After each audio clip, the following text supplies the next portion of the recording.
If you think zooming your lens is changing the perspective, you're absolutely wrong. Zooming your lens is just cropping into the image. Hi, this is JP Morgan here from the Slanted Lens. I've got Jen Lee with me. We're going to look at what zooming is versus, if you want to change the perspective, moving your feet. You have to move your feet to change the perspective. Zooming is just simply cropping in. Let me show you exactly what I mean. So here's just simply zooming in.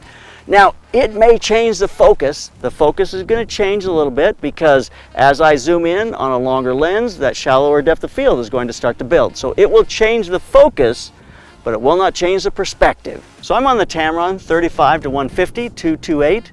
We're going to start with 35 millimeters and then just simply zoom in. And I'll show you how that does not change the perspective. All right, here's 35 millimeters. Now I'm going to go up to 50 millimeters. Now I'm going to go to 70 millimeters.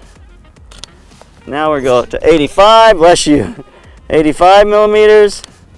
Now we're going to go to 100 millimeters. Now to 135 and to 150. Now if you take the 150 and we put it side by side to the 35 and we crop in on the 35, the perspective is exactly the same. There the two are side by side. So if you want to change the perspective, you've got to move your feet. And what does that do? Changing the perspective is a difference of the distance between me and the subject and keeping the head the same size, and then how that plays with the background.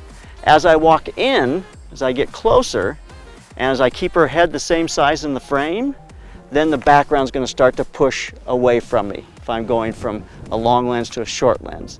If I'm going to from a short lens, like 35 millimeters up to 150, then the background's going to slowly get closer to me, and that's going to change that perspective. Here's the light tip of the day. It's noon, sun's super high. I turned her so it's a backlight. Try to keep her nose down so I don't get this sunlight on her nose.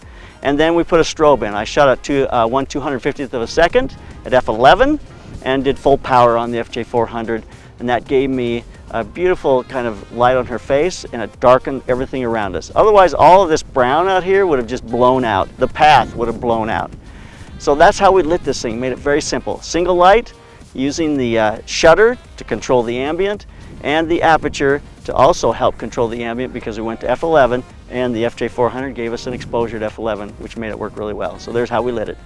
I feel really blessed. I get to work with some of the absolute finest humans on the planet. A firefighter, they have a heart and a spirit that is unlike any other human on this planet. So I feel really fortunate. I do travel a lot, and I know some people may think that's a negative. I get to meet people all over, and I haven't had a bad incident in 5 years. So this has been like a total blessing to my life.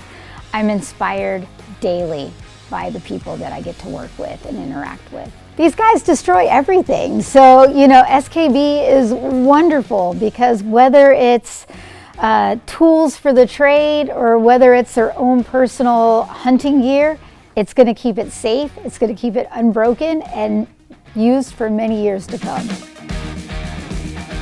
So now I'm going to go backwards because it's just easier to see. I'm going to start at 150 millimeters and I'm going to move in closer to her and keep the head as close as I can to the same size in the frame as I go to a wider and wider lens, and watch what the background does. So here we are at 150. I'm going to move in 135. I'm going to move into 100. Shoot a couple of those. I'm going to go into 85. Then to 70. 50. And last of all, 35. Look what that background has done. On a long lens, it completely gives us a total background behind her. But as I get closer to her, now that 35 millimeter, I'm looking way into the sky.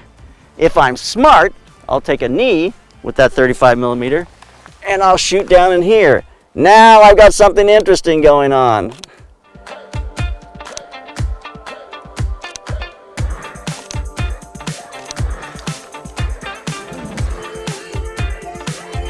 Practical application time.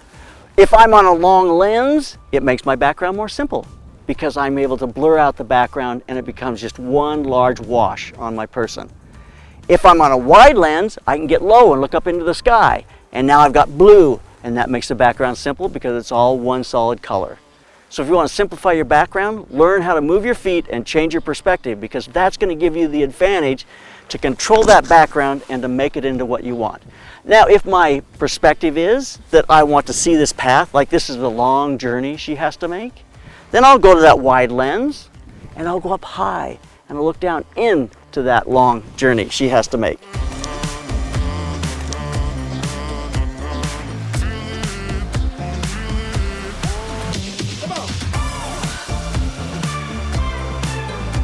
If I want to get rid of the narrative completely, I don't want to see this long path, I don't want to talk about a long journey, I don't want to see the contextual place we're at, I don't want to see the place, I don't want to see any of that, then I go to that long lens and I reframe, and what will happen is all the brown out there will just simply become a beautiful kind of brown out of focus background. Even at f11, it's going to look pretty good.